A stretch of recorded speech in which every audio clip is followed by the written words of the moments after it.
नमस्कार प्रिय विद्यार्थियों। आज की वीडियो के माध्यम से हम लोग चर्चा करेंगे किरात अर्जुनियम महाकाव्य, जो कि महाकवि भारवी ने लिखा है, जो कि प्रसिद्ध है और सभी जगहों पर चर्चित काव्य है, महाकाव्य है बेसिकली। और इस महाकाव्य में किरात वेशधारी भगवान शंकर और अर्जुन, जो कि तपस्या करने के लिए जंगल में गए हैं, पाशुपत अस्त्र यानी भगवान शंकर का जो अस्त्र है उसको प्राप्त करने के लिए, वो चूंकि आगामी युद्ध के लिए तैयारी के लिए वो दिव्यास्त्रों की प्राप्ति के लिए गए थे और भगवान शंकर का पाशुपत अस्त्र प्राप्त करने के लिए घोर तपस्या करते हैं। और उसी तपस्या के दौरान भगवान शंकर का जो है दर्शन उनको प्राप्त होता है, और उसी दर्शन के दौरान की पूरी कथा जो है उसी पर आधारित है, इसीलिए इसका नाम किरात अर्जुनियम रखा गया। किरात धन अर्जुनियम, यानी किरात माने होता है जो एक ऐसा व्यक्ति जो कि बहेलिया होता है, या फिर जो पक्षी, पशु पक्षी, या फिर जो शिकार करने वाला होता है, बेसिकली उसके लिए प्रयोग किया जाता है। तो बहेलिये के रूप में भगवान शंकर आते हैं, और एक सुकर जो होता है, जो जंगली सुअर होता है, वो एक प्रकार से अर्जुन की तरफ आता है। अर्जुन उसको मारते हैं तीर से, और इधर से भगवान शंकर भी तीर मारते हैं, और दोनों का तीर जाकर के उस सुअर को लगता है। अब उसी को लेकर के विवाद होता है कि भाई है क्या, किसका किसका बाण पहले लगा। तो एक्चुअली में इसी पर जो विवाद होता है, डिबेट होती है, और इसी डिबेट की पूरी गाथा, ये महागाथा मेरे मुखार बिंदु से बिल्कुल आपको शायद अच्छी ना लगे, लेकिन महाकवि भारवी जी ने जिस तरीके से इसका विश्लेषण किया, जिस तरीके से इसको लिखा है, आहा मजा आ जाता है पढ़ने में। क्योंकि जैसे संस्कृत भाषा के बारे में कहा जाता है कि भाषा सुमुख्या मधुरा दिव्या गीर्वाण भारती तस्या ही मधुरम काव्यम तस्मादयपि सुभाषितम। जिस तरीके से कहा जाता है कि भाषाओं में मुख्य मधुर और देववाणी है, गीर्वाण भारती है ये संस्कृत, इसमें मधुर काव्य है, इसके अर्थ बड़े ही मनोरम हैं। तो सेम वैसे ही एक प्रकार से चीजें ओजस्वी शैली, तेज पूर्ण शैली का प्रयोग करते हुए महाकवि भारवी जी ने इस ग्रंथ को सुशोभित किया है, जो कि संस्कृत साहित्य ही नहीं बल्कि संपूर्ण साहित्य का एक दैवी प्रमाण नक्षत्र के रूप में इस समय जो है एकदम से चमक रहा है, दगदगा रहा है। तो वो जो किरात अर्जुनियम महाकाव्य है उसके बारे में हम चर्चा करेंगे आज के वीडियो के माध्यम से। किरात अर्जुनियम का परिचय पूरा, साथ ही साथ में किरात अर्जुनियम की विशेषताएं, किरात अर्जुनियम का पूरा सारांश, पूरा कथानक स्टेप बाय स्टेप उदाहरण के साथ, श्लोकों के साथ आपको उसके अर्थ को बताते हुए बहुत ही बारीकी के साथ, बहुत ही डिटेल तरीके से, विस्तार से, संपूर्ण विश्लेषण बहुत ही सरल से सरल शब्दों में, ताकि आपको समझ में आए, इस तरीके का विश्लेषण मैं करूंगा। इसके साथ ही जो पात्र हैं इसके, खास करके किरात यानी कि भगवान शंकर और अर्जुन जो मुख्य पात्रों में है, उनका मैं चरित्र चित्रण भी आपको बताने का प्रयास करूंगा। इसके साथ ही साथ ये कथा की यानी इस महाकाव्य की समीक्षा आपसे पूछा जाएगा। किरात अर्जुनियम महाकाव्य की समीक्षा समीक्षात्मक तत्वों के आधार पर कीजिए। उन सभी तत्वों के आधार पर हम परखेंगे, जांचेंगे, पूरी डिटेल से जानकारी, आलोचनात्मक परीक्षण भी करेंगे और निष्कर्ष भी लिखेंगे। सब कुछ आपको इसके साथ ही साथ में यही नहीं रुकेंगे हम, इससे बनने वाले मोस्ट इंपोर्टेंट टॉप 20 एमसीक्यूज के बारे में भी चर्चा करेंगे, जो कि परीक्षाओं में खूब पूछे गए हैं। बेसिकली किरात अर्जुनियम महाकाव्य ये बीए के प्रथम सेमेस्टर में जब आप एडमिशन लेते हैं और संस्कृत आपका सब्जेक्ट होता है, तो उसमें शामिल है इकाई संख्या 2 में, यूनिट नंबर 2 में, बीए प्रथम वर्ष प्रथम सेमेस्टर संस्कृत साहित्य में। आपको जब संस्कृत पद साहित्य के बारे में आप पढ़ते हैं तो उसमें आपको पढ़ना पड़ता है, ठीक है, संस्कृत पद साहित्य और व्याकरण। इसमें सेकंड यूनिट में किरात अर्जुनियम पूरा महाकाव्य, इसका प्रथम सर्ग जो है आपके पाठ्यक्रम में संकलित है। प्रथम सर्ग से व्याख्या और जो है बहुत सारे प्रश्न जो पूछे आते हैं उन सभी से रिलेटेड चीजें आज की वीडियो के माध्यम से डिस्कस करेंगे।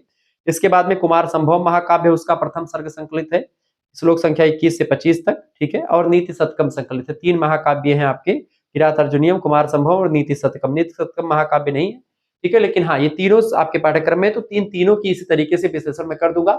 अगर इस वीडियो पर आपने अच्छा प्यार दिया, इस वीडियो पर अगर आपने अच्छा प्यार दिया, तो नीति शतकम और कुमार संभवम इन दोनों से रिलेटेड चीजें आ जाएगी। इन दोनों से रिलेटेड मैं ऐसे ही लेक्चर दे दूंगा, और जो कुछ और इसमें इंक्लूड करना होगा वो आप बता दीजिएगा, मैं आपके लिए पूरी व्यवस्था करूंगा, ठीक है। तो आइए जानने का प्रयास करते हैं किरात अर्जुनियम महाकाव्य, जिसको लिखा है महाकवि भारवी ने। इसका पूरा डिटेल से परिचय हम आपको बताएंगे। आज के बाद में किरात अर्जुनियम से रिलेटेड कोई भी क्वेश्चन आपके दिमाग में नहीं रहेगा, सब कुछ पूरी कहानी आपको सरल भाषा में समझा दूंगा, और आपको एग्जाम में कैसे लिखना है, किस तरीके की सारी चीजें बताता हुआ चलूंगा। सबसे पहली बात समझे, महाकाव्य का क्या नाम है बेटा, जिसके बारे में हम पढ़ेंगे आज। महाकाव्य का नाम है किरात अर्जुनियम। क्या नाम है? किरात अर्जुनियम। जो बच्चे हमको अब की मतलब ये इस नए लुक में देख रहे हैं, हमको पहले से जानते हैं, तो उनको पता होगा दाढ़ी रहती है मेरी, थोड़ा सा चेहरा तब बड़ा लगता है, मैं बहुत बच्चा लग रहा हूँ अभी, ठीक है, छोटा लग रहा हूँ। वैसे मैं अभी स्टूडेंट ही हूँ, लेकिन आपके लिए पिछले 7 वर्षों से मैं जो है बीए के क्षेत्र में पढ़ा रहा हूँ। Shukla study point YouTube channel आपके हित में हमेशा से काम करता रहा है। परीक्षा के अंतिम दिनों में हो या फिर चैप्टर वाइज क्लासेस की बात हो या फिर नोट्स की बात हो, सब कुछ विस्तार से बताया जाता है। पूरा पीडीएफ भी इसका आपको मिल जाएगा अगर आप हमारे साथ जुड़ेंगे तो ये महाकाव्य क्या है? किरात अर्जुनीयम महाकाव्य का नाम है। किरात यानी भगवान शंकर का रूप है, और अर्जुनीयम अर्जुन जो भगवान जो है, अर्जुन कौन है? भगवान इंद्र जो है उन्हीं के पुत्र है, मानस पुत्र मान सकते हैं उन्हीं के, ठीक है। लेकिन कुंती के गर्भ से उत्पन्न हुआ। कुंती के पति का नाम था पांडु, ठीक है। कुंती से 3 पुत्र उत्पन्न हुए और 2 पुत्र माद्री से उत्पन्न हुए थे, नकुल और सहदेव। 3 पुत्र कुंती के कौन? युधिष्ठिर, अर्जुन और भीम। युधिष्ठिर जो थे धर्मराज के अंश से हैं, और युधिष्ठिर जो थे वह युधिष्ठिर धर्मराज, भीम जो थे भगवान मतलब देवता पवन देव के जो है अंश से, और इंद्र के अंश से अर्जुन की उत्पत्ति हुई। नकुल और सहदेव जो है अश्विनी कुमारों से उत्पन्न हुए, ठीक है, अश्विनी कुमारों के जो है अंश से। इस तरीके से 5 पांडवों का प्रादुर्भाव हुआ।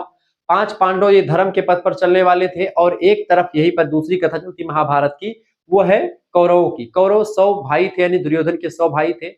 गांधारी उनकी माता का नाम था, और जो है धृष्टद्युम्न, मतलब इनके क्या नाम है, दुर्योधन के पिताजी का नाम था धृतराष्ट्र, जो कि अंधे थे।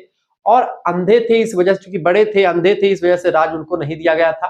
पांडु राज कर रहे थे, लेकिन पांडु चूंकि कुछ गलत कर देते हैं, कुछ उन्होंने ऐसा किया जिसकी वजह से उनको, मतलब कि एक ऋषि को मार दिए थे, तो उन्होंने राजपाट अपना त्याग कर दिया, प्रायश्चित के लिए जंगल चले जाते हैं। तो कुछ समय के लिए अपने राज्य को अपने बड़े भाई धृतराष्ट्र को दे देते हैं। और इस तरीके जब उनको राज्य दे देते हैं, तो पूरा डिटेल में जानकारी में चर्चा करूंगा, तो पूरा महाभारत बड़ी लंबी है, दुनिया का सबसे बड़ा महाकाव्य है महाभारत, तो बड़ी लंबी कथा हो जाएगी।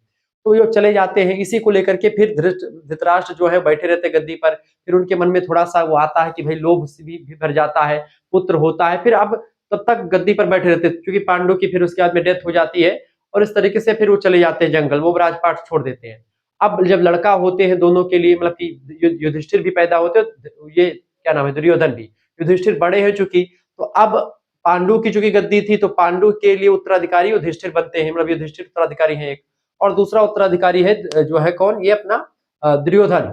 अब दुर्योधन चूंकि एकदम से क्रूर है, और दुर्योधन जो है एकदम से वो रहता है हमेशा, मतलब कि कूटनीतिज्ञ भी है, चूंकि कूटनीति उसको सिखाते चले आए शुरुआत से उनके भाई, सॉरी उनके मामा जो थे गंधार नरेश शकुनी, बड़ा कपटी था वो। और उसने एक प्रकार से इतना ज्यादा कपट सिखा दिया था दुर्योधन को, मतलब हर मामले में वो शकुनी जो है आता था। आप पासे फेंकने से लेकर के आप देख सकते हैं, शकुनी का पूरा किस्सा आप जानते होंगे। तो शकुनी की चूंकि बहन थी गांधारी, और गांधारी का विवाह जो है जबरदस्ती भी कहीं ना कहीं पे डर के मारे भी कर लिया गया था, ठीक है। चूंकि गांधारी जो है चाहती थी धृतराष्ट्र को, मतलब गांधारी तो प्रेम कर ली थी, चूंकि गांधारी ने पट्टी बांध ली थी उन्होंने अपने राज्य को बचाने के लिए, क्योंकि गांधार वगैरह सब हस्तिनापुर के अंडर में थे। हस्तिनापुर एक साम्राज्य था, हस्तिनापुर को टैक्स देते थे ये सारे लोग, जितने भी राज्य आसपास के थे, यहाँ तक कि द्वारिका के लोग भी टैक्स देते थे, ठीक है। हस्तिनापुर राजधानी थी सब, मतलब कि एक मतलब एक बहुत बड़ा जो है राज्य था, जो छोटे छोटे राज्य जो है उसको टैक्स दिया करते थे उनकी, मतलब कि ताकि हमारी रक्षा हो सके। तो ऐसे में गंधार की जो, जिस कुमारी गंधार कुमारियों को, मतलब गंधार कुमारी थी, गंधारी को एक प्रकार से धृतराष्ट्र के लिए चुना गया। ऐसे ही आप देखते काशी नरेश की 3 पुत्रियां अंबा, अंबिका, अंबालिका को जो है भीष्म पितामह ले आए थे जीत करके, ठीक है, जो बाद में अंबा शिखंडिनी बनती है। पूरी कहानी आप जानते होंगे महाभारत की। तो बेसिकली जो महाभारत है उसी का एक वन पर्व आता है, क्योंकि महाभारत को लिखा है किसने, जो है महर्षि वेदव्यास जी ने। वेदव्यास जी महाभारत के एक पात्र भी हैं, ठीक है, यह बात आप ध्यान रखिएगा। और उन्होंने इस रचना को लिखा, दुनिया का सबसे बड़ा ग्रंथ है, सबसे बड़ा महाकाव्य है, और ये पर्वों में बटा हुआ है। उसी में एक पर्व है वन पर्व। तो वन पर्व की घटना पर आधारित है पूरा। और आपसे पूछा जाता है कभी कभी गीता महाभारत के किस पर्व में शामिल है, तो गीता जो है भीष्म पर्व में शामिल है। जैसे रामायण कांडों में बटा हुआ है, ऐसे महाभारत पर्वों में बटा हुआ है। उसी में एक वन पर्व है, उसी वन पर्व की पूरी कहानी, पूरी की पूरी कथा इस महाकाव्य में बताई गई है बेसिकली, ठीक है। इसके नायक जो है वो अर्जुन है, ठीक है। और इसके जो है किरात वेशधारी भगवान जो शंकर हैं, वो एक प्रकार से बड़े फेमस। अभी एक हाल ही मूवी आई है, ये इस घटना पर, किरात अर्जुनीय वाले घटना पर ही मूवी है। हमारे ख्याल से अगला पार्ट आएगा तो इसी रचना पर आएगा, ठीक है। रचना मूवी अभी हाल ही फिलहाल में आई है, जिसमें अक्षय कुमार शंकर भगवान का रोल प्ले कर रहे हैं, प्रभास उसमें रुद्र का रूप प्ले कर रहे हैं, ठीक है। प्रभास शंकर भगवान के रुद्र जो होते हैं उनके रूप में है। और एक हीरो, नया हीरो कोई साउथ का है, ठीक है, बढ़िया एक्टर है, उसने एक प्रकार से मेल भूमिका निभाई है। अर्जुन का वो अवतार है, ठीक है। और वो जो भूमिका निभाता है, जंगल में रहता है, उसका कानप्पा मूवी है, अभी हाल फिलहाल में आई, आप देख लीजिएगा तो ये घटना उसमें आपको दिखाई जाएगी। तो बेसिकली वही पूरी घटना है ये। मैं आपको इसलिए यहाँ पर डिटेल में जानकारी बता रहा हूँ ताकि एक पृष्ठभूमि तैयार हो जाए, आपको पता चले कि आपको पढ़ना क्या है आखिरकार।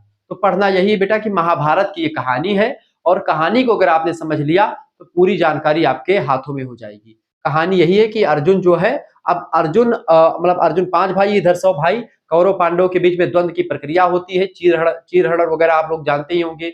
उसमें कवि लिखता है जब चीर हरण हो रहा होता है, वही मेन खुन्नस वहीं से हो जाती है। वैसे युधिष्ठिर इतने विद्वान आदमी थे, धर्म के अवतार थे, वो दुर्योधन को हंसी खुशी से पूरा राज्य दे देते। लेकिन हुआ क्या कि पासा खेला गया, मतलब कि खेला गया, चौसर खेला गया, चौसर में पासे फेंके गए, कपट से शकुनी ने सब कुछ जो है जीत लिया इसका, मतलब इनका युधिष्ठिर का। युधिष्ठिर अपना अपने खुद दांव पे लग गए, अपने भाइयों को लगा दिया, अपने राज्य को लगा दिया, और अपनी जो 5 भाइयों की स्त्री थी, पत्नी थी द्रौपदी पांचाली, उनको भी दांव पे लगा दिया। पांचाली इस बात से बिल्कुल खुश नहीं थी, और पांचाली को घसीटते हुए चोटी खींच करके दुशासन लाता है भरी सभा में।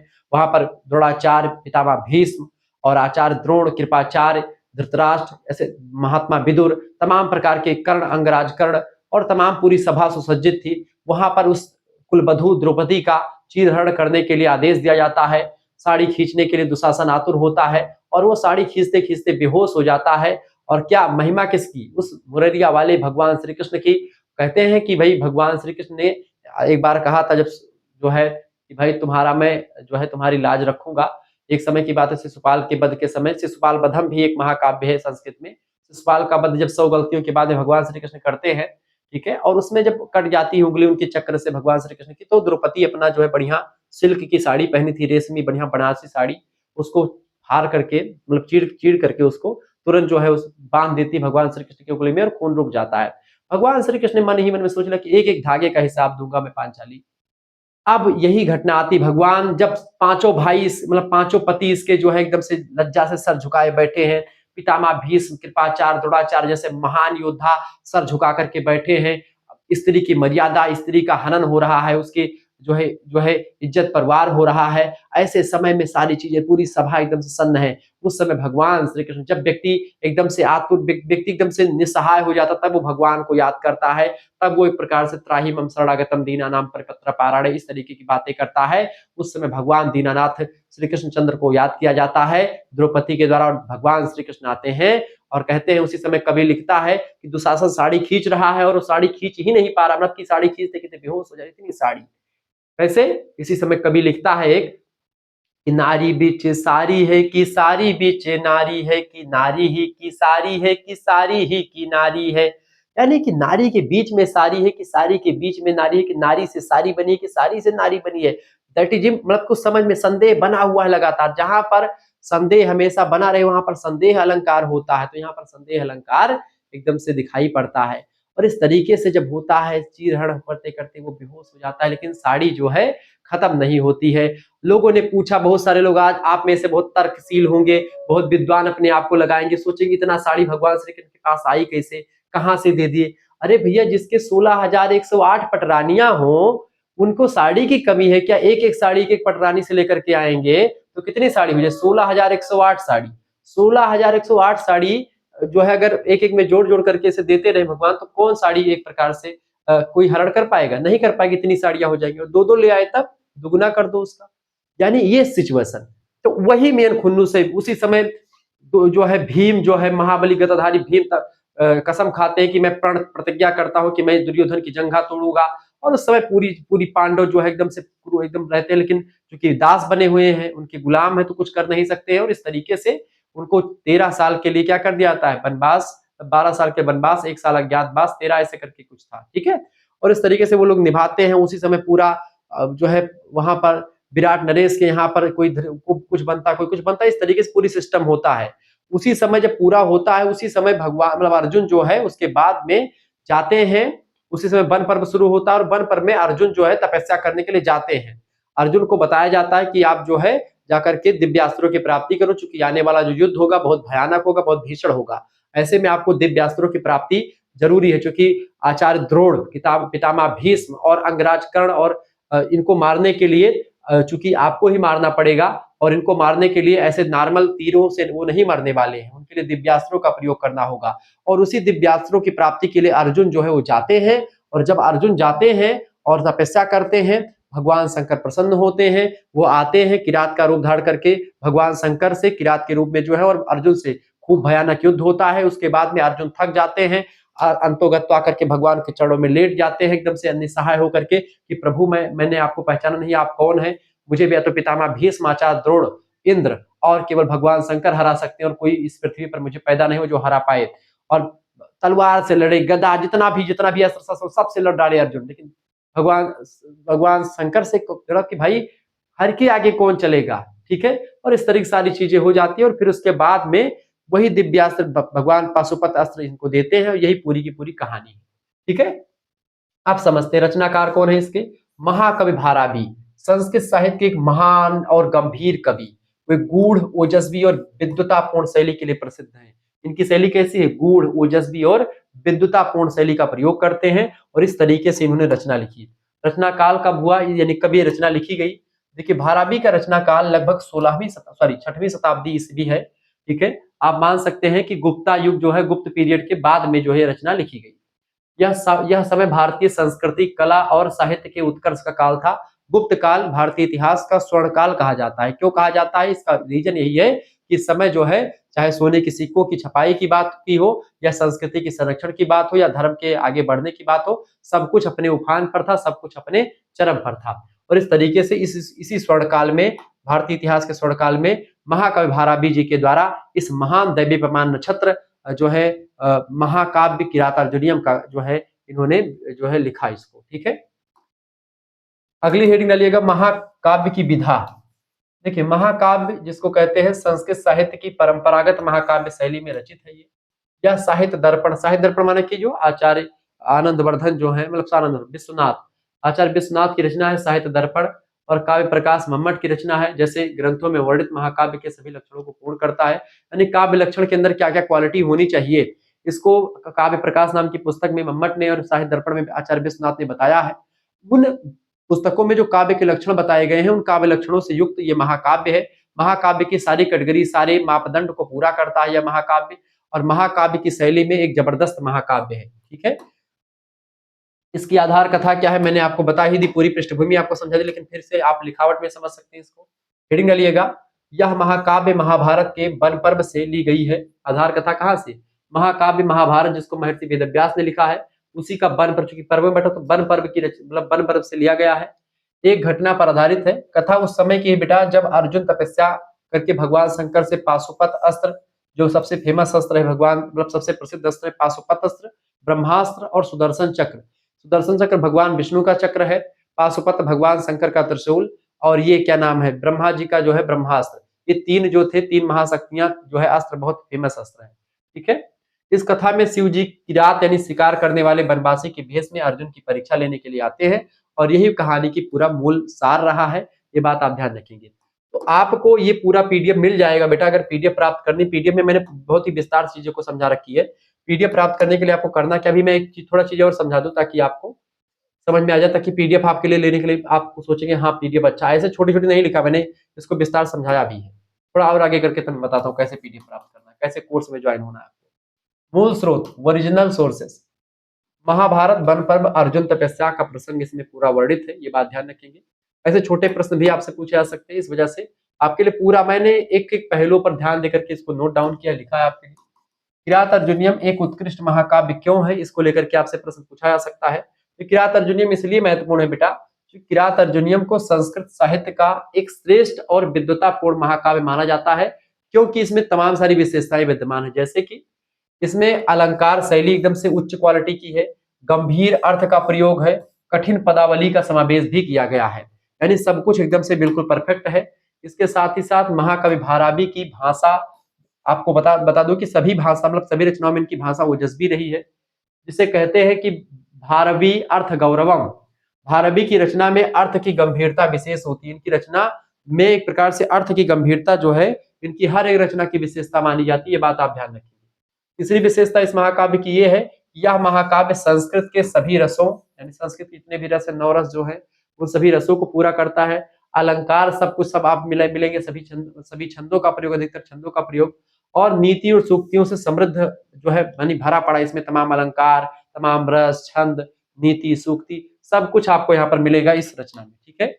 विषय वस्तु की विशिष्टता क्या है, इसकी विषय वस्तु क्यों विश्वसनीय है, क्यों महत्वपूर्ण है? क्योंकि ये महाकाव्य केवल एक पौराणिक कथा का वर्णन नहीं करता, बल्कि उसमें धैर्य जो कि अर्जुन के धैर्य, अर्जुन तपस्या कर रहे होते हैं, उस दौरान धैर्य की जरूरत, तपस्या में धैर्य की जरूरत है। आप एक दिन तपस्या करते, दूसरे दिन आपको ना करने का मन करे, इसीलिए भगवान के प्रकट होने तक के लिए धैर्य धारण करना बहुत जरूरी होता है। तपस्या यानी कुछ भी काम करने के लिए धैर्य बहुत जरूरी होता है। धैर्यवान ये पराक्रम, ठीक है, शौर्य, भक्ति और ईश्वर की कृपा प्राप्ति जैसे आध्यात्मिक और नैतिक मूल्यों को भी उजागर करती है। यह महाकाव्य न केवल आध्यात्मिक है, बल्कि इस महाकाव्य के माध्यम से ईश्वर की कृपा कब बरसती है और किस तरीके से ईश्वर किसी रूप में आकर के आपको दर्शन दे सकता है, इस कथा से भी आप सीख सकते हैं। भक्ति, शौर्य, पराक्रम, धैर्य सभी की परीक्षा ईश्वर लेता है, और जब इस परीक्षाओं में व्यक्ति उत्तीर्ण होता है तभी उसको रिजल्ट की प्राप्ति होती है। तो अगर आपको रिजल्ट प्राप्त करना है किसी भी चीज में, चाहे वो भगवान की तपस्या करनी हो या फिर आपको अच्छे अंक प्राप्त करने हो, आपको कठिन मेहनत करनी पड़ेगी। आपके धैर्य की परीक्षा जरूर लिया जाएगा। ठीक है। आपके शक्ति, पराक्रम, आपकी विद्वता, इन सभी का परीक्षण, आपके इंटेलिजेंस, इन सभी का परीक्षण लेना बहुत जरूरी होता है। तो ये ध्यान रखना बेटा कि भाई ये चीजें आपके लिए बहुत जरूरी होती है, इसमें सब कुछ आपको मिलेगा। किरात अर्जुनीयम महाकाव्य का कथानक समझते हैं थोड़ा सा। पहला कथानक आपको बता दूं, फिर उसके बाद में मैं आपको बताऊंगा कैसे आपको जुड़ना है। हेडिंग डालिए किरात अर्जुनीयम महाकाव्य का कथानक। कथानक माने क्या होता है? ये कथानक शब्द यानी सारांश, कथानक कुछ भी कह लीजिए, इसमें पूरी कहानी आपको बयां करूंगा मैं। सबसे पहला मोड़ कहानी का, सबसे पहला मोड़ कहानी का आता है अर्जुन का जब वन गमन होता है। अर्जुन वन गमन यानी अर्जुन वन को जाते हैं और साधना का संकल्प करते हैं कि हम जो है पाशुपत अस्त्र प्राप्त करेंगे और बिना उसके जो है नहीं लौटेंगे। कौरवों से युद्ध की पूर्व की तैयारी करते हैं अर्जुन। ठीक है। अर्जुन महान अस्त्रों की प्राप्ति, जिसको दिव्यास्त्र कहते हैं, उसकी प्राप्ति हेतु तपस्या का संकल्प लेते हैं, और तपस्या खास करके पाशुपत अस्त्र के लिए भगवान भोलेनाथ की तपस्या करते हैं। और इंद्र के यहाँ पर आप देखते हैं जाते हैं, इंद्र के यहाँ पर जाकर के वो एक प्रकार से सारे दिव्यास्त्र प्राप्त कर लेते हैं, लेकिन इंद्र के पास चूंकि पाशुपत अस्त्र नहीं है तो वो कहते हैं कि जाओ आप तपस्या करो और आप पाशुपत अस्त्र प्राप्त करो, यानी कि भगवान भोलेनाथ का, चूंकि वो अस्त्र की प्राप्ति आपको जरूरी है। पाशुपत अस्त्र की प्राप्ति फिर करते हैं अर्जुन आकर के, और इस तरीके से वो संपूर्ण हो जाते हैं, सभी अस्त्र शस्त्र की कलाओं में निपुण हो जाते हैं, और इस तरीके से वो आते हैं। ठीक है। तो संकल्प लेते हैं किसके क्या करने का, जो है वो करने का। अब श्लोक एक आता है उदाहरण के रूप में, आप देखिए उदाहरण देखें, उदाहरण क्या है? तपः परः क्षत्रिय कुलदीपः सा शुचि संस्कार नियत मनः। ठीक है। नियतमः, नियतमना, यानी कि ये सर्ग 3 में श्लोक संख्या 1 में आप यहाँ पर देखते होंगे। पूरी कहानी महाभारत के कहानी पृष्ठभूमि बढ़िया लंबी चौड़ी कहानी है, मैं इसको समझाने का प्रयास कर। इसमें क्या है? तपः परा क्षत्रिय कुल दीप, यानी क्षत्रिय कुल के दीपक है वह अर्जुन, जो क्षत्रिय वंश का दीपक है। तपः परा क्षत्रिय कुल दीपः सा शुचि संस्कार नियत मनः, यानी पवित्र आचरण और संयमित चित्त के साथ तपस्या में प्रवृत्त होता है, यानी कि वह आचरण भी उसका पवित्र है अर्जुन का, और संयमित एक प्रकार से चित्त भी, यानी उसका मन संतुलित है, और जिसका मन पर जिसने कंट्रोल कर लिया उसने अपने ज्ञानेंद्रियों को कंट्रोल में कर लिया, और ज्ञानेंद्रियों को आपने कंट्रोल कर लिया। तपस्या का पहला मूल चीज यही होती है कि आपका भटकाव ना हो। ठीक है। इसीलिए मूर्ति पूजा हिंदुओं में करी जाती, ताकि जो है जब भी आप तब पूजा करने बैठे तो मूर्ति को ध्यान से देखेंगे तो वहां पर ध्यान आपका केंद्रित होगा, आपका अलग ध्यान नहीं भटकेगा कि हमारी भैंस खुल गई है, कि हमारा जो है हमको कुछ करना है, हमारे खेत में पानी चलाना है, या हमको जो है अभी ये करना है या पढ़ाई करनी है, तब वहां पर ध्यान नहीं आपका जाएगा। जब आप मूर्ति के समक्ष बैठेंगे और वहां पर देखेंगे तो आपको वहां पर थोड़ा सा उसमें मूर्ति में ही ध्यान लगा रहेगा, तो इससे भगवान के अंदर थोड़ा सा आपके प्रति श्रद्धा, भगवान के बारे में श्रद्धा होगी। ठीक है। तो ऐसे अर्जुन जो है, जो क्षत्रिय कुल के दीपक है, पवित्र आचरण और संयमित चित्त के साथ तपस्या में प्रवृत्त हो जाते हैं, और इस तरीके से ये चीजें। प्रसंग क्या है इस श्लोक का? यह श्लोक अर्जुन की आंतरिक पवित्रता और निश्चयबद्ध साधना का चित्रण करता है, कि वो एकदम से दृढ़ संकल्प, पक्की इरादा करके वो बैठ गए हैं, और तपस्या से तभी उठेंगे जब उनको भगवान शंकर का दर्शन होगा। तब केवल शारीरिक नहीं होता है, मन का भी नियंत्रण और उद्देश्य की स्पष्टता आवश्यक होती। तब में तपस्या बस केवल ऐसे पलथी मार करके योगा करके इसे बैठ नहीं जाना पद्मासन में, नहीं। पद्मासन में बैठने के साथ साथ आपके मन की एकाग्रता बहुत जरूरी होती है तपस्या में। जो व्यक्ति क्योंकि कहा गया, तुलसीदास जी भी कहते कि तप बल शंभु करे संहारा, अरे तप आधार जग एक भवानी, अरे तप जो है पूरे संसार में हर एक चीज का आधार है। ठीक है, तप जो होता है, तप जो होता है, तप बल शंभु करे संहारा, तप बल विप्र सदा बरियारा, यानी जो विद्वान है तप के आधार पर ही जो है सदा सभी जातियों से ऊंचे रहते हैं। क्यों? चूंकि उन्होंने तप किया है, उन्होंने कष्ट सहा है, उन्होंने जो है सह धूप घाम पानी पत्थर पूरी चीजें तप करके जो है तब जाकर के वो व्यक्ति विद्वान बनता है, वो जाकर के ऋषि मुनि बनता है, पूरा जीवन अपना भगवान के प्रति समर्पित कर देता है, तब जाकर के वो विद्वान बनते हैं, तब जाकर के उनके अंदर जो है शक्तियां प्राप्त होती हैं। तो वो ऋषि मुनि, वो विद्वान, वो ब्राह्मण जिन्होंने तपस्या करी, उन्होंने एक प्रकार से चीजों को धैर्य रखा, नियम संयमित किया, मन को एकाग्र किया, तब जाकर के वो सारी चीज संभव हो पाती हैं। और जब लोग उनकी बुराई करते हैं ब्राह्मणों की, उनको ब्राह्मणों को जो जिन्होंने इतनी मेहनत करी, अपनी संस्कृति अपनी सभ्यता को बचा करके रखा, सनातन धर्म को बचा करके रखा, जब उनके लोग बुराई करते हैं तो अच्छा नहीं लगता, और बिल्कुल अच्छा लगना भी नहीं चाहिए। कुछ एक आध ब्राह्मणों की गलती की वजह से या कुछ ब्राह्मणों की गलती की वजह से सारे लोगों को ऐसे बोला जाता है तो बड़ा कष्ट होता है, और ऐसे में जातीय संघर्ष भी उत्पन्न होता है आपस में। चूंकि ब्राह्मण कोई जाति नहीं बल्कि एक धर्म का माध्यम है, ब्राह्मण ने धर्म को बचा करके रखा, संयमित किया उसको, और तमाम प्रकार के आप देखते हैं ऐसे तमाम ज्ञान, तमाम जानकारी जो हमको दी, वैज्ञानिक जानकारी ऋषि मुनि ने हमारी दी, हमारे ऋषि मुनि ने। अब ऋषियों मुनियों में केवल ब्राह्मण ही नहीं बल्कि और भी जाति के लोग उसमें थे। ठीक है, ये बात ध्यान रखिएगा। तो इस तरीके से पूरी चीजें आपने यहाँ पर देखा। तो यहाँ पर पहली चीज क्या है कि अर्जुन जाते हैं वन में और तपस्या करने के लिए उद्धत होते हैं, और एकदम से चित्त उनका मन और एकाग्र करके तपस्या करने में लीन हो जाते हैं। अब यहाँ पर अगर आपको हमारे साथ जुड़ना है तो आप जुड़ सकते हैं।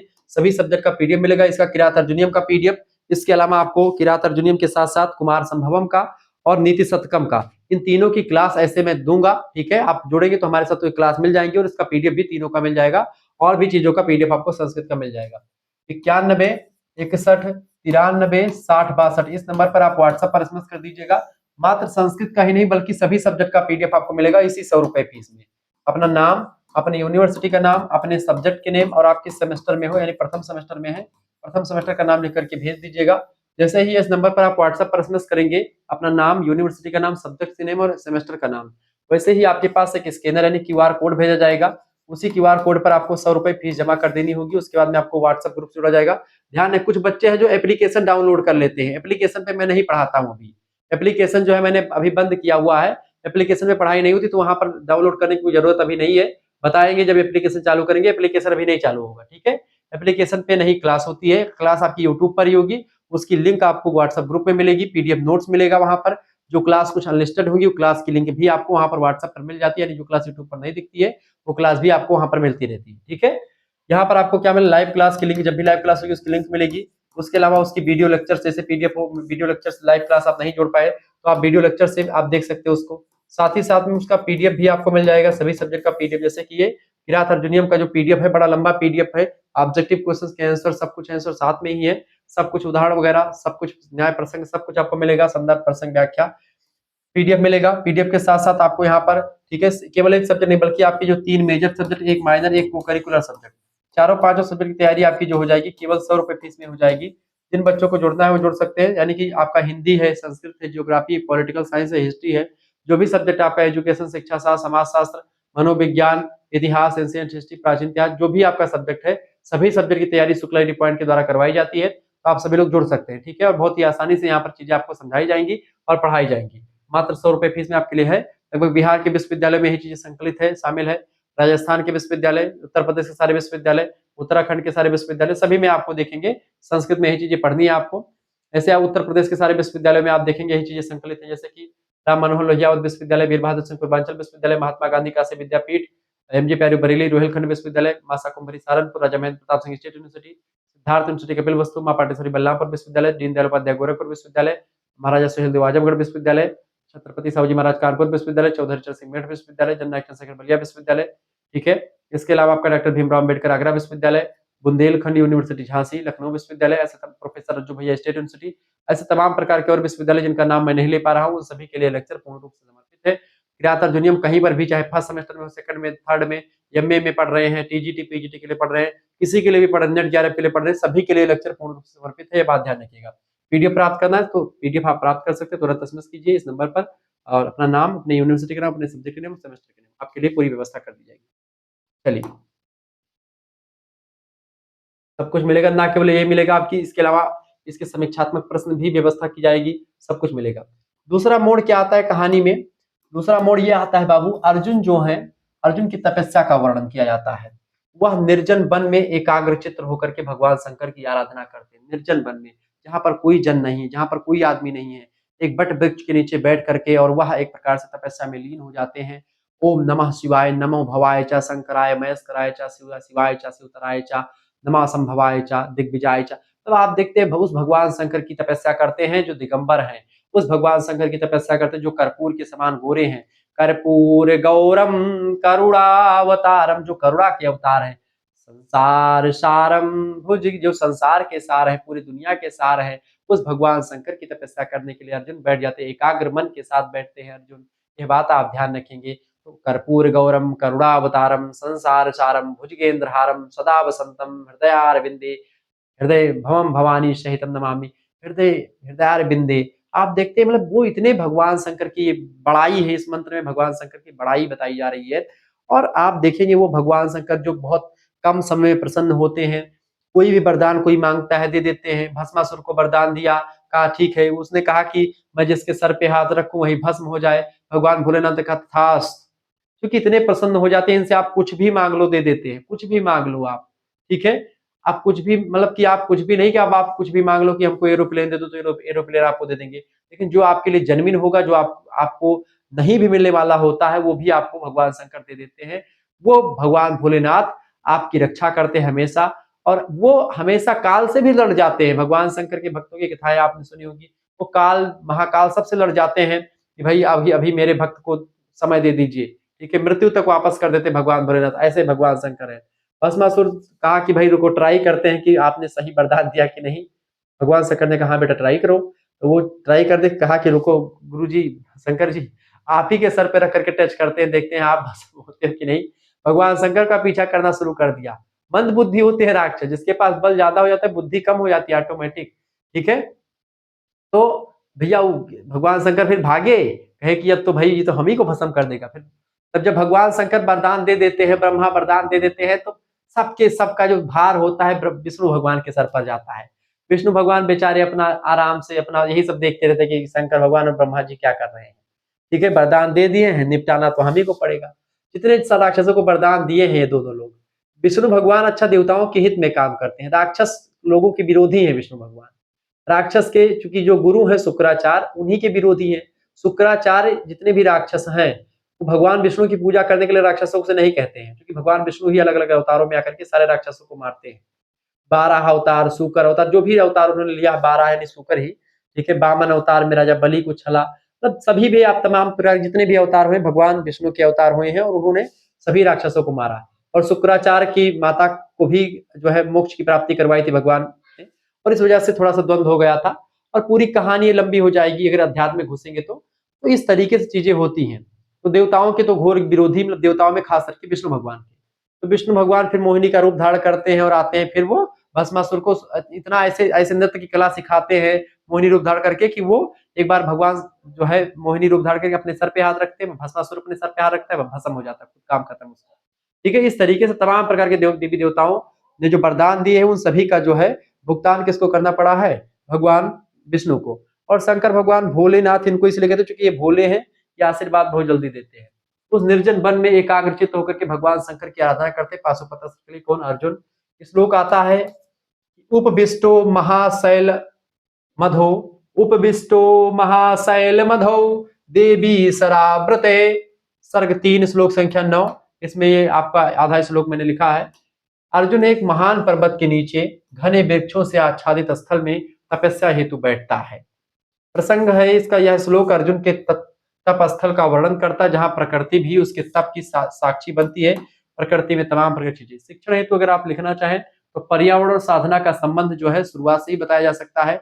हमारे ऋषि मुनि जहां पर भी बैठते थे, जहां पर बट वृक्ष होता था, जो ऑक्सीजन एक प्रकार से देने वाला वृक्ष है, ठीक है, शांत और प्राकृतिक स्थान में ही मन स्थिर रह सकता है, इस बात का यह प्रमाण हो सकता है, ठीक है। तीसरी बात, तीसरा चरण आता है, अर्जुन तपस्या पर बैठ जाता है।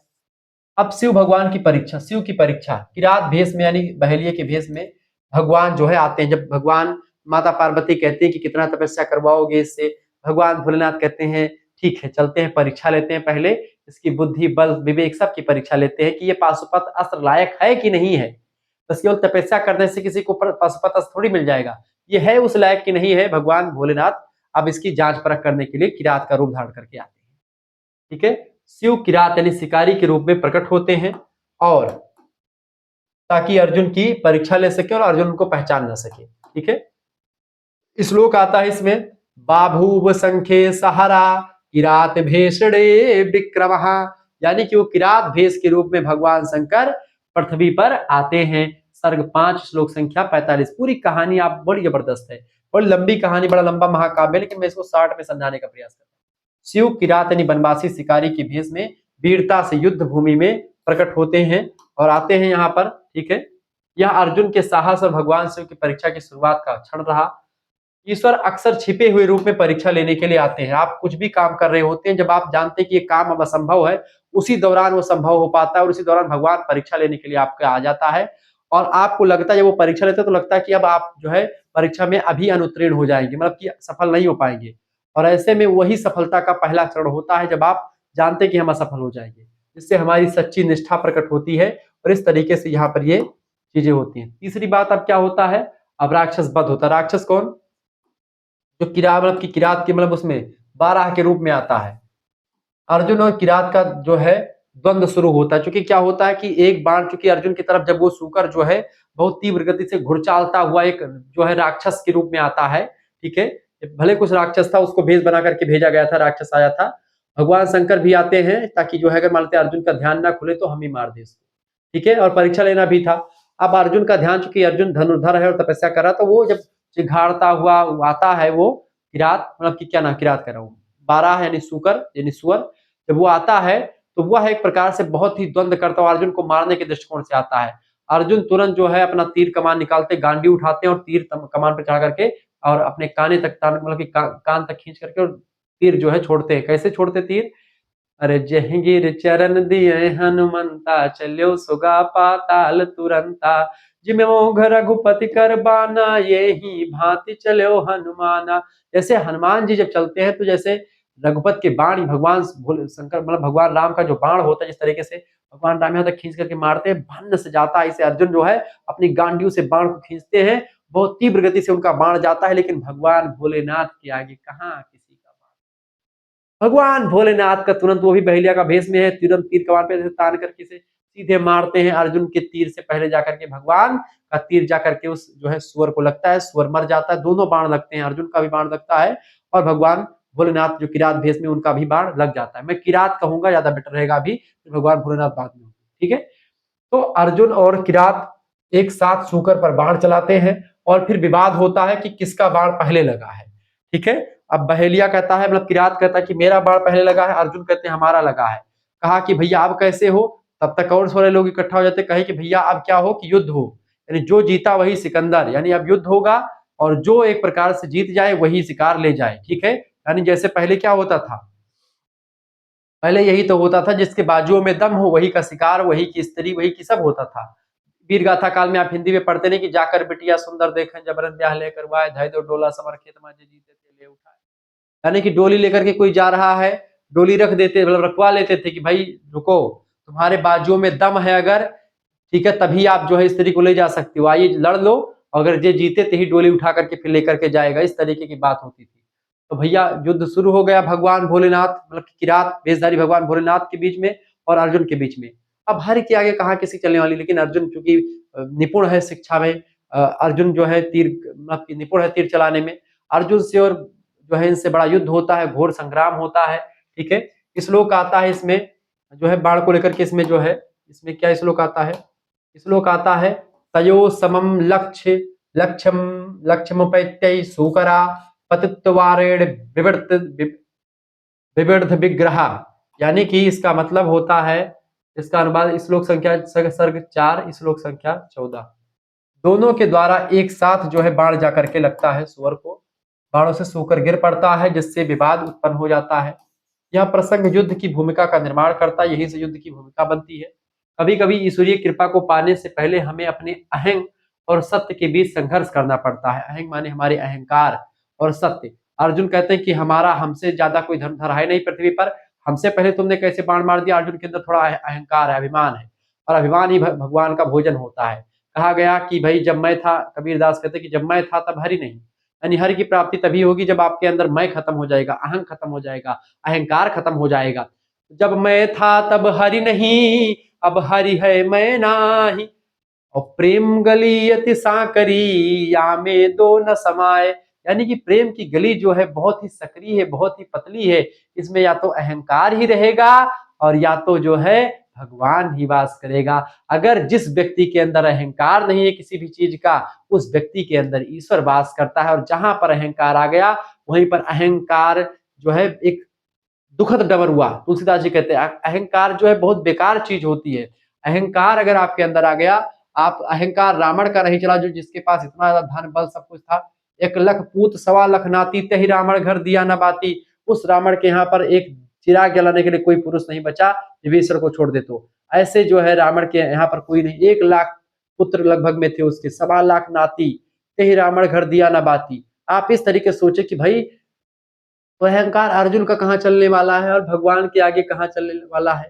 ठीक है, और इस तरीके से अहंग और सत्य के बीच में हमको क्या करना होता है, संघर्ष करना पड़ता है। ये बात हमेशा ध्यान रखिएगा। हमेशा आप सत्य को चुनिए, अहंग को त्याग दीजिए बेटा। अहंकार जो होता है आपके जीवन को नष्ट कर देगा। 5वां, शिव अर्जुन युद्ध और अर्जुन की हार होती है। अंततः अर्जुन अंततः किरात से पराजित हो जाते हैं और उनका अभिमान चूर चूर हो जाता है। अर्जुन को जो अभिमान था कि हम सर्वश्रेष्ठ धनुधारी हैं, अर्जुन का सारा अभिमान चूर चूर हो जाता है। अर्जुन हार जाते हैं और थक करके एकदम से किरात के भेष में, किरात के रूप में, इस किरात के भेष में जो शंकर भगवान उनके चरणों में पड़ जाते कि प्रभु आप ही शायद दर्शन दिए हैं, मुझे पता चल गया कि आप भगवान है। श्लोक है, सा सक्षतः सर्वविद्ध वर्णो अभौ धैर्यं चानाचहु कदाचना। यानी कि घावों से रक्त स्रावित होते हुए भी अर्जुन ने कभी अपना धैर्य नहीं छोड़ा। वो घाव है लेकिन फिर भी वो युद्ध बड़ी शालीनता से कर रहा है, फिर भी वो भगवान भोलेनाथ की जो है बारे में सोच रहा है। यह अर्जुन की असाधारण सहन शक्ति और युद्ध में दृढ़ता का चित्रण करता है। भगवान से लड़ करके भी कहते नहीं कि जो एक कहा गया कि जो है अर्घा उतर शिव शंकर के तो 3 घड़ी, जबकि आल्हा उदल कहते थे कि अगर भगवान शंकर के अर्घा उतरे ऊपर से तो मैं 3 घड़ी करी तलवार, यानी 3 घड़ी से 3 घंटे तक मैं युद्ध लड़ सकता हूँ। और मैं तलवार, ये आल्हा उदल जो है यहाँ पे मलखान वगैरह ये सब करते कहते थे। ठीक है, आल्हा में कहते हैं, उसमें आलखंड में जंगने को वगैरह। अर्जुन भी वैसे ही लड़ता है क्योंकि अर्जुन के अवतार माने जाते हैं आल्हा, मतलब कि उदल जो है। पराजय में भी धैर्य और संयम ही सच्चे वीर की पहचान होती है। ये बात अर्जुन से हम सीख सकते हैं। छठी जो कहानी का मोड़ आता है वो मोड़ आता है बाबू शिव का साक्षात्कार और पाशुपत अस्त्र प्रदान करना। भगवान शंकर का एक प्रकार से दर्शन, दिव्य दर्शन प्राप्त होता है अर्जुन को, और वो जो है उनको मतलब पाशुपत अस्त्र प्रदान करते हैं।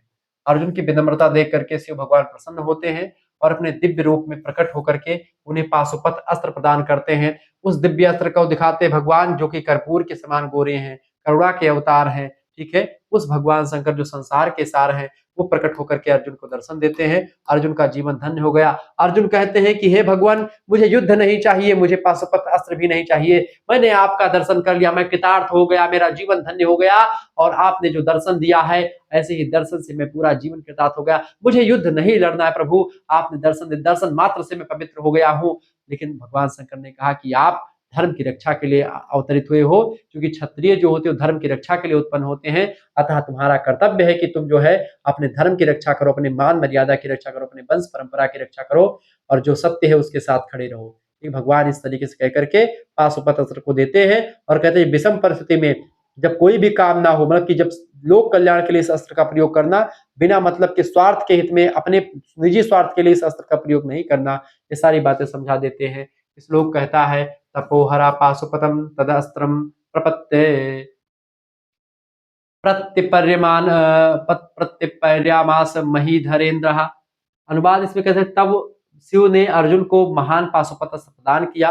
कथा का चरमोत्कर्ष ईश्वर से वरदान प्राप्त करने का शुभ क्षण था ये।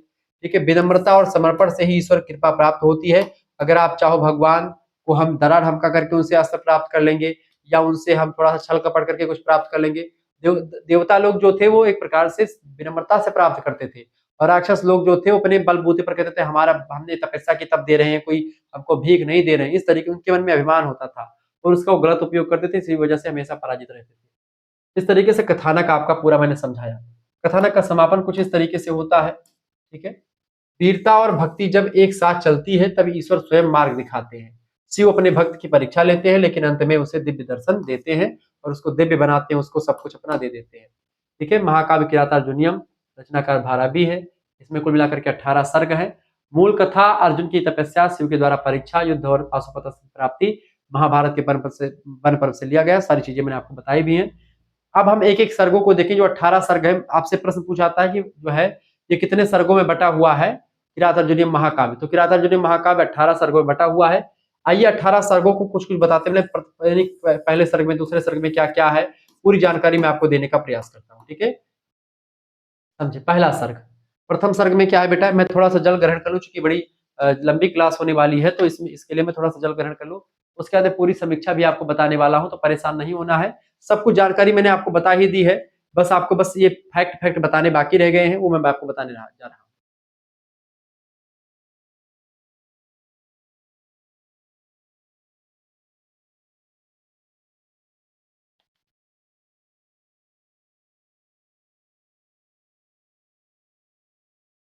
चलिए, तो पहला जो सर्ग है किरात अर्जुनीय महाकाव्य का प्रथम सर्ग है, डालिएगा प्रथम सर्ग। तो मैंने नोट्स आपके लिए तैयार किया, हर सर्ग में क्या क्या चीजें लिखी हुई हैं, हर सर्ग में क्या बताया गया है। प्रथम सर्ग की अगर बात करें बाबू, तो सभा चर्चा होती है, सभा चर्चा सर्ग है। इसका नाम क्या है, प्रथम सर्ग का क्या नाम है, सभा चर्चा सर्ग। सामाजिक और राजनीतिक विमर्श होता है यहाँ पर। मुख्य विषय क्या है इसका, युधिष्ठिर और अन्य पांडवों की सभा में भविष्य की योजनाओं पर चर्चा होती है। अर्जुन को तपस्या के लिए भेजने का निर्णय इसी जो है प्रथम सर्ग में होता है।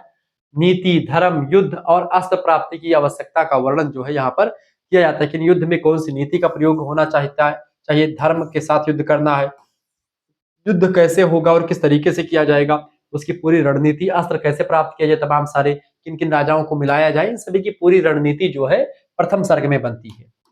दूसरा सर्ग जो किरातार्जुनीय महाकाव्य का है, द्वितीय सर्ग, हेडिंग डालिएगा, लिखिएगा अर्जुन की विदाई। अर्जुन की विदाई सर्ग इसका नाम है। क्या, अर्जुन की विदाई सर्ग, यानी इसमें क्या होता है, अर्जुन को विदा किया जाता है द्वितीय सर्ग में।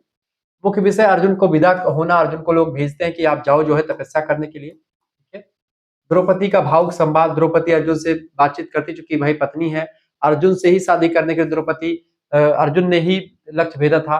द्रौपदी अर्जुन की सबसे की प्रिय रही है, चूंकि अर्जुन से सबसे अधिक प्रेम करती थी। मतलब वैसे पांचों भाइयों से प्रेम करती थी, लेकिन अर्जुन जो थे उनके जो है, अर्जुन से शुरुआत से जो है उनके पिताजी भी चाहते थे, पहले से भी अर्जुन के बारे में पता था पांचाली को, कृष्ण भगवान बताया करते थे अर्जुन के बारे में। तो कहीं ना कहीं पे आप देखेंगे कि अर्जुन से भावुक संवाद होता है, इमोशनल। उनका पति चूंकि बाहर जा रहा होता है, ख्याल रखना अपना, ऐसा कहना रहा होगा, या फिर कुछ भी अपने हिसाब से जो भी बातें होती है वो वहां पर हुई। भ्रातु स्नेह, यानी कि तमाम चारों भाई, चूंकि भीम, अर्जुन, नकुल, सहदेव और ये सब युधिष्ठिर सब आपस में मिलते हैं, अपने भ्राताओं के बीच में स्नेह, वीरता, तप का उद्देश्य प्रकट करना कि तप क्यों करने जा रहे हैं हम, उसके बारे में पूरी जानकारी बताई जाती है। और इस तरीके से द्वितीय सर्ग समाप्त होता है। फिर शुरू होता है तृतीय सर्ग, तीसरा अध्याय शुरू होता है किरातार्जुनीय महाकाव्य का। इसमें क्या होता है, तृतीय सर्ग, तपस्या का प्रारंभ यहीं से होता है। तृतीय सर्ग में क्या होता है, तपस्या शुरू हो जाती है। मुख्य विषय क्या है तृतीय सर्ग में, अर्जुन हिमालय पहुंचते हैं, तपस्या के लिए उपयुक्त स्थान की खोज करते, कहाँ तपस्या की जाए, शांत वातावरण, प्रकृति का सुरम्य स्थान, उसको ढूंढते हैं। ध्यान, संयम, व्रत और एकाग्रता का चित्रण यहाँ पर महाकवि भारवी जी ने किया। श्लोक क्या है इसमें, तपा परा क्षत्रिय कुलदीपा, अर्जुन की निष्ठा और आत्मबल का चित्रण जो है यहाँ पर पूरा तृतीय सर्ग में आपको दिखाया जाता है। चतुर्थ सर्ग आता है आपका, उसमें क्या क्या पढ़ना है आपको। चतुर्थ सर्ग में आपको मतलब कि आपको पढ़ना केवल प्रथम सर्ग ही है, लेकिन एक जो आपसे पूछा जा सकता है परीक्षा में प्रश्न की प्रथम सर्ग द्वितीय सर्ग, तो पूरा मैं आपको समझाने का प्रयास कर रहा हूँ क्या क्या चीजें हैं। चतुर्थ सर्ग की बात की जाए, चौथे सर्ग में सूकर का आगमन होता है, यानी सुअर आता है। मुख्य विषय, एक भयंकर राक्षस सूकर का आगमन होता है। अर्जुन और किरात यानी भगवान शिव दोनों के बीच में, दोनों उस पर बाण चलाते हैं उस सूकर पर। विवाद उत्पन्न होता है इससे कि भाई किसने चलाया है और किसका बाण पहले लगता है, इसको लेकर के प्रश्न खड़ा होता है। इसी प्रश्न का विवाद का जो उत्तर है वो जो है वाद विवाद होता है पंचम सर्ग में। पंचम सर्ग आता है, वाद विवाद और युद्ध का आरंभ यहीं से होता है। मुख्य विषय इसका किरात और अर्जुन के बीच का वाक युद्ध होता है। पहले पहले बातचीत होती है, फिर उसके बाद में फिर जो है वीरता, अहंग और तपोबल पर बहस चलती है। युद्ध की तैयारी और शिव भगवान का ओजस्वी रूप जो है बाद में सामने आता है। इस तरीके से युद्ध होता है 5वें सर्ग में। ठीक है, श्लोक क्या है? श्लोक बाहुव संख्य सहारा किरात बेसणे विक्रमः। ठीक है, ये मैंने आपको बता रखा ऊपर। फिर 6वां सर्ग आता है। 6ठे सर्ग में क्या पढ़ना है आपको? 6वें सर्ग की अगर बात की जाए, मतलब पढ़ना नहीं है लेकिन आपको जानना है कि किरात अर्जुनियम का 6वां सर्ग, इसमें क्या शामिल है? 6वें सर्ग में शिव अर्जुन का युद्ध है। ठीक है, मुख्य विषय क्या है? घोर युद्ध का वर्णन होता है, अर्जुन की वीरता, शिव की महाशक्ति का प्रदर्शन। अर्जुन घायल होते हैं लेकिन धैर्य नहीं खोते, घायल होते भी वो युद्ध के लिए तत्पर है और धैर्य ना खो करके वो जान जाते कि भाई हमको अगर पितामह भीष्म हरा सकते हैं, द्रोणाचार्य हरा सकते हैं, और या फिर इंद्र स्वयं हरा सकते हैं, या फिर भगवान शंकर हरा सकते हैं। इंद्र तो आप हो नहीं, द्रोणाचार्य और आप पितामह भीष्म हो नहीं, आप इसका मतलब भगवान भोलेनाथ ही हो। इस तरीके से अर्जुन धैर्य के साथ बुद्धि का प्रयोग करता है और चरणों में गिर जाता है। ठीक है, जहां पर एक प्रकार से कहते कि एक मारे मर्द एक भागे मर्द, यहाँ पर क्या है? अर्जुन भैया पहले लड़े, जीतना ही पाए, मगर मतलब सड़ा दीना नाम पर पत्रा पाड़े, भाई सड़ में के चले गए। जब भी आपको कोई हो कि भाई जिससे आप जीतना मुश्किल हो या जिससे आप ना जीत पाए, उसके सड़ में चले जाइए। जैसे आप देखते एसएससी वगैरह के टीचर जो है इस समय तमाम, पहले टीचर एक दूसरे से लड़ते थे टीचर, अब सारे टीचर इकट्ठा हो गए हैं। ठीक है, सब टीचर, जब बात स्टूडेंट की भविष्य की आती है तो सारे टीचर इकट्ठा है। सभी लोगों ने बड़ी मेहनत करी है। ठीक है, ताकि बच्चों के लिए बच्चों का हित हो सके। ठीक है, और ये सरकारी नौकरी वाले बहुत पैसा भी जो है लूट रहे कहीं ना कहीं पे जो है। लेकिन अब सभी लोग, सब टीचर ने धरना दिया, सभी को बंद बिल, सभी को जो है बस में उठा करके रखा गया, तमाम सारी चीजें हुई। मैंने देखा भी, तो वो चीजें तो कहीं ना कहीं पे आप देखेंगे कि जो 6ठा सर्ग है उसमें जो है वीरता भी है, लेकिन धैर्य नहीं खोना चाहिए आदमी को। जब कभी भी एक प्रकार से बात जो है मामले से ना निपटे, तब बात को बहुत बारीकी के साथ निपटा देना चाहिए, बातचीत करके मामला खत्म कर देना चाहिए। ठीक है, जैसे पहले मैं विवाद जो बताने वाला था, जैसे पहले गगन प्रताप जो मैथ के टीचर है, और एक और नाम है आदित्य रंजन नहीं, एक और कोई टीचर है, क्या नाम है उनका? अभिनव शर्मा, अभिनव शर्मा ही है। अरे, जो बहुत ज्यादा बोलते हैं, राहुल गांधी वगैरह से भी मिले थे, बहुत मतलब बहुत टैलेंटेड टीचर। और गगन प्रताप भी बड़ा टैलेंटेड टीचर, दोनों बैठ के बड़े धुरंधर हैं अपने अपने क्षेत्र में। ठीक है, राकेश यादव, जब मैं पढ़ता था राकेश यादव सर जी पढ़ाते थे, मतलब कि कानपुर में उनकी संस्था है, मतलब पहले थी, कल्याणपुर में शायद थी या फिर कुछ ऐसे थी, राकेश यादव सर की। तो उनकी किताब भी चलती है, मैथ की किताब भी आती थी। तो पहले दोनों मतलब विवाद हुआ, दोनों के बीच में तर्क चलता था, दोनों के बीच ये एक सवाल वो बताते, तुम आ जाओ चैलेंज करता हूं मैं, फिर वो कहते तुम चैलेंज करता हूं मैं। दोनों में बड़ा विवाद होता था। ठीक है, टीचरों में। ठीक है, बच्चे इस पर रील बना करके खूब पैसा कमाए, बच्चे ने तमाम रील बनाए, फिर यूट्यूब ने मना कर दिया कि भाई आप अपने फेस का वैल्यू वीडियो बना सकते हैं। फिर हुआ क्या कि फिर जब दोनों को लग गया कि भाई अब जो है हमारा दोनों का टक्कर चलता रहेगा, तो फिर दोनों ने क्या कर लिया, साथ हाथ मिला लिया, आपस में मिल गए और अच्छे तरीके से फिर बच्चों को पढ़ाने लगे। तो यही होता है कि जब कभी आप जो है लड़ करके ना जीत पा रहे हो, या लड़ करके आपका जो है परिणाम ना निकल पा रहा हो, तो आप शांति से, मैत्री से, संधि करके आप उसका परिणाम निकाल सकते हैं। ठीक है, 7वां सर्ग, अर्जुन की पराजय होती है और नम्रता का प्रकट होता है, अर्जुन नम्रता का भाव देते हैं। मुख्य विषय, अर्जुन थक करके किरात के आगे झुकते हैं, अपनी अहंता छोड़ करके समर्पण करते हैं, शिव भगवान प्रसन्न होते हैं इस चीज को देख करके, और इस तरीके से आगे देखिए। अगला 8वां सर्ग आता है। 8वें सर्ग में होता यह है, शिव का दिव्य रूप प्रकट होता है। मुख्य विषय क्या है इसका? शिव अपने किरात रूप से बाहर आकर के दिव्य रूप स्वरूप में प्रकट होते हैं, भगवान शंकर। ठीक है, पार्वती जी का आगमन होता है, अर्जुन की स्तुति होती है, अर्जुन स्तुति करते हैं, माता पार्वती और भोलेनाथ की स्तुति करते हैं। कैसे स्तुति करते हैं? स्तुति करने के लिए तमाम चीजें उसमें श्लोक लिखा हुआ है, लेकिन स्तुति करते हैं कि भाई कैसे, नमामि स्मीशान निर्माण रूपम विभुम व्यापकम ब्रह्म वेद्यम स्वरूपम निजम निर्गुणम निर्विकल्पम निरीहम चिदाकाशमाकाश वासं भजेयम निराकार मोकार मूलम तुरीयम गिरा ज्ञान गोतीत मीसम गिरीसम। इस तरीके से प्रार्थना करते हैं। आगे भी कालम महाकाल कालम कृपालम गुणागार संसार पारम न तो हम सारादृशंकाश गौरम गंभीरम मनोभूति कोटि प्रभाश्री शरीरम अपुरन मौलिकल्लो लिनी चारु गंगा, लसे बाल बालेंदु कंठे भुजंगा, चलत कुंडलम भ्रूसु नेत्रम विशालम, प्रसन्नाननं नील कंठम दयालम। कैसे? मृगाधीश चरेवाम वरम मुंडमालम, प्रियम शंकरम सर्वनाथम भजामि, प्रचंडम प्रकृष्टम प्रगल्भम परेशम। इस तरीके अजम्भान कोटि, ठीक है, प्रकाशम, ऐसे आगे चल करके पूरा लाइन है। वह उस तारतम्यता से गा रहा था, पूरा मैं गा देता, लेकिन थोड़ा सा मैंने काट दिया इसको क्योंकि बड़ी लंबी क्लास हो जाएगी। तो इस तरीके से अपने हिसाब से उन्होंने अर्जुन तक जो है प्रार्थना करी। और चूंकि भगवान शंकर की बात आती तो मैं भाई बहुत पुजारी हूँ भगवान शंकर का। भगवान शंकर की जब बात आती तो मैं नमः पार्वती पते हर हर महादेव निकल जाता है। तो इसी के साथ आप बुरा मत मानिएगा, लेकिन आप बोल दीजिए नमः पार्वती पते हर हर हर महादेव। आइए क्लास को पुनः प्रारंभ करते हैं। भगवान शंकर की बात आती है तो मेरा जो दूसरा रूप है वो भी सामने आता है। एक टीचर के रूप में मैंने ये मंत्र नहीं पढ़े हैं, एक जो है एक भक्त के रूप में मैंने इस मंत्र को पढ़ा, चूंकि मैं भाव विभोर हो गया पढ़ाते पढ़ाते इस वजह से। तो अगर कोई नास्तिक व्यक्ति भी मेरी वीडियोस देख रहा होगा तो उसको जो है बुरा नहीं लगना चाहिए। वो मेरे जो है भगवान इष्ट हैं और मैं चूंकि काशी से पढ़ा हूँ तो मेरे रग रग में जो है भगवान शंकर का, विश्वनाथ जी का वास, मतलब कि मैं मानता हूं कि भाई भगवान हमारे जो है सबके अंदर है, परमात्मा, सभी हम परमात्मा के अंश हैं। तो परमात्मा की जब बात होती है तो हमारा पूरा शरीर, मेरा मुखार बिंद रुक नहीं पाता, हमारे मुंह से जो है भगवान के लिए ऐसे जो है श्लोक निकल जाते हैं। तो आइए, ये तुलसीदास जी की रचना है, तुलसीदास जी रामचरितमानस में लिखते हैं, ठीक है। तो अर्जुन ने भी इस तरीके से, माता पार्वती भी प्रकट होती है, माता पार्वती और भगवान भोलेनाथ का संयुक्त रूप से प्रार्थना करते हैं अर्जुन। अपने हिसाब से पूजा, वंदना, अर्चन, मनन, चिंतन जो भी करना होता करते हैं। उसके बाद में 9वां अध्याय आ जाता है, ठीक है। 9वां अध्याय, 9वां सर्ग, पाशुपत अस्त्र की प्राप्ति।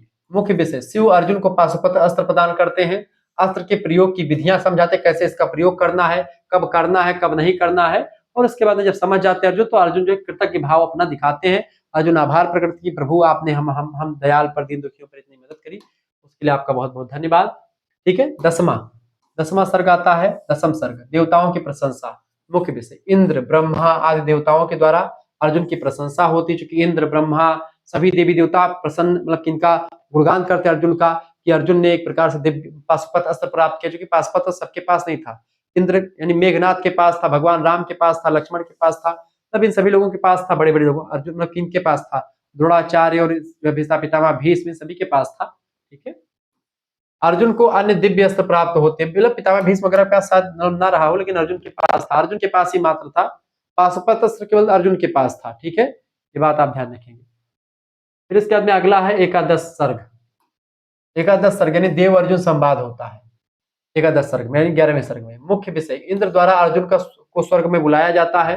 नीति, धर्म और विनम्रता पर संवाद होता है। इंद्र कहते हैं अब आप स्वर्ग में आइए, स्वर्ग में जाते हैं इंद्र। और द्वादश अध्याय में क्या होता है, स्वर्गारोहण आरंभ, यानी कि मुख्य विषय, अर्जुन इंद्र के साथ स्वर्ग को प्रस्थान करते हैं। विमान यात्रा होती है, स्वर्ग का वर्णन किया जाता है उसी में। वहां का भारावी ने जो स्वर्ग का वर्णन किया है बड़ा जबरदस्त किया है। वहां पर रंभा, सची, तमाम प्रकार की ऐसी जो है अप्सराएं नृत्य करती रहती हैं। उर्वशी, मेनका, सुंदर सुंदर जो है अप्सराएं वहां पर नृत्य करती हैं। और वहां पर जो है बादल उड़ रहे हैं, इंद्र का गद्दी का वर्णन, सब कुछ बहुत जबरदस्त किया गया है, ठीक है। त्रयोदश अध्याय में क्या होता है, त्रयोदश सर्ग में स्वर्ग का दृश्य दिखाया जाता है। मुख्य विषय, स्वर्ग की भव्यता, अप्सराएं, गंधर्व गान, सब कुछ होता है। अर्जुन को इंद्र के द्वारा विशेष स्थान दिया था बैठने के लिए स्वर्ग में, वो इस सभी का लुत्फ उठाते हैं। चतुर्दश सर्ग की अगर बात की, मतलब 14वें सर्ग में अर्जुन का आत्मचिंतन होता है। मुख्य विषय इसका क्या है, अर्जुन का आत्मनिरीक्षण। अर्जुन अपना आत्मनिरीक्षण करते, खुद को देखते हैं, खुद को झांकते हैं। युद्ध, कर्म, जीवन और धर्म पर विचार करते हैं। इस पर विचार करने को लेकर बड़ी जबरदस्त बातें लिखी गई हैं। और फिर उसके बाद 15वां सर्ग आता है। 15वें सर्ग की अगर बात की जाए तो नृत्य गान का वर्णन होता है। मुख्य विषय, अप्सराओं का नृत्य और गान होता है। स्वर्गीय सौंदर्य का विस्तृत चित्रण किया जाता है। और इसी दौरान आप देखते हैं अर्जुन जो है, अर्जुन को भगवान श्री कृष्ण, चूंकि कहते हैं भगवान श्री, मतलब भगवान इंद्र ने अर्जुन को 1 साल अज्ञातवास की पहले शिक्षा दी रही, क्योंकि इंद्र को पता था कि भाई अज्ञातवास होना है, इसलिए अर्जुन को पहले से ट्रेंड कर दिया था। अर्जुन को किस लिए, मतलब किसके लिए, उनको जो है ढोल तबला या नृत्य की पूरी विद्या, ठीक है, पूरा जो है धागे नाती नाका धीना पूरा एकदम से बता करके तब भेजे थे वहां से, यानी पूरा नृत्य कला और सब कुछ प्रवीण करके। तब उत्तरा जो थी राजकुमारी उत्तरा, ठीक है, विराट नरेश की पुत्री, उनको सिखाते हैं। उन्हीं उत्तरा का विवाह फिर बाद में अभिमन्यु से कर देते हैं, ठीक है। अभिमन्यु का यही पुत्र है अर्जुन के। यशोदा मतलब कि क्या नाम है उनके, सुभद्रा के गर्भ से पैदा हुए थे अभिमन्यु। वीर अभिमन्यु नाम सुना होगा। षोडश सर्ग, अर्जुन की याचना। मुख्य विषय, अर्जुन धरती पर लौटने की इच्छा जताते हैं, इंद्र उनकी इच्छा स्वीकार करते हैं। और 17वें सर्ग में क्या होता है, अर्जुन पुनः पृथ्वी पर आगमन होता है। मुख्य विषय, अर्जुन पुनः तपोवन में लौटते हैं, साधु ऋषियों से भेंट होती है। और वहीं पर आप देखते हैं घटना और घटित होती है कि एक अप्सरा थी, अर्जुन के रूप और इनके सौंदर्य और इनके शौर्य को देख करके बड़ी प्रभावित हुई और वो अर्जुन से प्रेम करने लगी थी, मतलब अर्जुन से प्रेम की इच्छा जताई। अर्जुन मना कर देते हैं, उनको माता के समान बोलते हैं, देवी बोलते हैं, और इस तरीके से वो गुस्सा हो जाती हैं और उन्होंने श्राप दे दिया कि जो है आप 1 साल तक जो है आप जो है पुरुष नहीं रहेंगे, ना पुरुष ना नारी, ठीक है। तो इस तरीके से अर्जुन का जो 1 साल है अज्ञातवास में, आप देखते हो बृहन लला के रूप में वो ढोलक सिखाते हैं उनको, क्या नाम है, उत्तरा कुमारी को, राजकुमारी उत्तरा को। अष्टदश सर्ग, अर्जुन का पुनर्मिलन और समापन।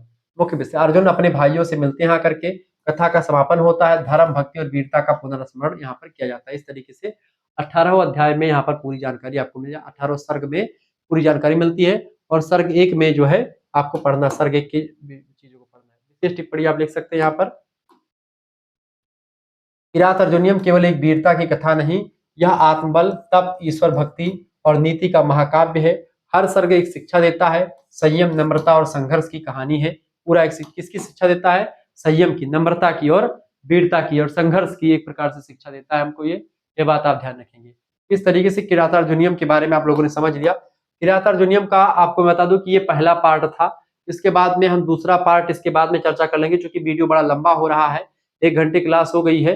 अब अगले पार्ट में हम लोग किरात अर्जुनियम के मुख्य पात्र यानी अर्जुन और भगवान श्री कृष्ण, अर्जुन और भोलेनाथ के उसके बारे में, उनके किसके बारे में चर्चा करेंगे, भोलेनाथ और उनके किसके बारे में चर्चा करेंगे भाई, भोलेनाथ के चरित्र और अर्जुन के चरित्र के बारे में चर्चा करेंगे। फिर उसके बाद में किरात अर्जुनियम की समीक्षा देखेंगे। समीक्षा बड़ी लंबी समीक्षा मैंने तैयार की आप लोगों के लिए, कि प्रश्न आपसे इतना भी दीर्घ उत्तरीय पूछे, कुछ भी पूछे, आप आसानी से बता पाएंगे। क्या आपको यह वीडियो अच्छी लगी? इसका पार्ट 2 जल्द ही आपके समक्ष आ जाएगा।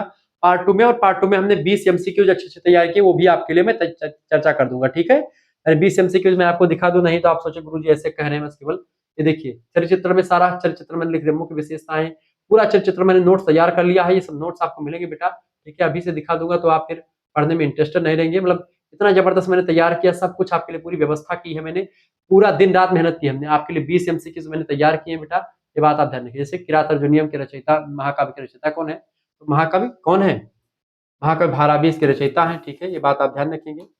और अब यहाँ पर जैसे महाकवि भारवी है तो उनसे रिलेटेड कुछ चीजें मैंने लिख दी, जैसे किरात अर्जुनियम संस्कृत भाषा का प्रसिद्ध महाकाव्य है, जिसके रचयिता भारवी हैं। यह महाभारत के वन पर आधारित है। तो आपसे प्रश्न पूछा था कि ये महाभारत किस पर आधारित है, वन पर आधारित है। क्या है ये, किस विधा की रचना, महाकाव्य किसने लिखा है, महाकवि भारवी ने। 3-4 क्वेश्चन आपसे यहीं से बन जाते हैं। इस तरीके से आप लोगों ने चीजों को समझा। अगर आपको हमारे साथ जुड़ना तो जुड़ सकते हैं, इन सभी का पीडीएफ आपको मिल जाएगा। जैसे पार्ट 2 आएगा, पार्ट 2 के बाद में आपको पीडीएफ ग्रुप में मिल जाएगा। जिनको भी जुड़ना है, सभी सब्जेक्ट का कोर्स शुरू हो चुका है। नवीनतम बैच 91 61 93 60 62, इस नंबर पर आप व्हाट्सएप पर एसएमएस कर दीजिएगा। किरात अर्जुनियम पूरा मैंने पढ़ा दिया है, मतलब कि पढ़ा दिया है, अभी समझाया है। अब उसके बाद में उसकी पूरी समीक्षा समझाऊंगा, और इसके अलावा Sanskrit, Hindi, geography, political science सभी का पीडीएफ आपके लिए मिलेगा। ऐसे ही पीडीएफ सब्जेक्ट अपना नाम, अपनी यूनिवर्सिटी का नाम और आप प्रथम सेमेस्टर में अपने सेमेस्टर का नाम लिख करके भेज दीजिएगा। इस नंबर पर व्हाट्सएप पर एसएमएस कीजिएगा, नाम, यूनिवर्सिटी का नाम, सब्जेक्ट नेम और सेमेस्टर का नेम। आपके पास एक क्यूआर कोड यानी स्कैनर भेजेंगे, उसी स्कैनर पर आपको 100 रुपए फीस जमा कर देनी है। अगर आप गूगल पे या फोन पे नहीं चलाते तो आप किसी दूसरे से भी फीस जमा करवा सकते हैं, ये बात ध्यान रखेंगे। तब भी आपको ग्रुप से जोड़ा जाएगा और वहां पर पीडीएफ मिलेगी, सभी सब्जेक्ट की पीडीएफ मिलेगी, यानी कि 3 मेजर सब्जेक्ट, 1 माइनर सब्जेक्ट, 1 को करिकुलर सब्जेक्ट, ठीक है। को करिकुलर में आपको क्या पढ़ना है, फूड न्यूट्रिशन हाइजीन, इसमें आपको ऑब्जेक्टिव क्वेश्चन ही पूछा था, तो ये सब मैं आपको पढ़ाऊंगा।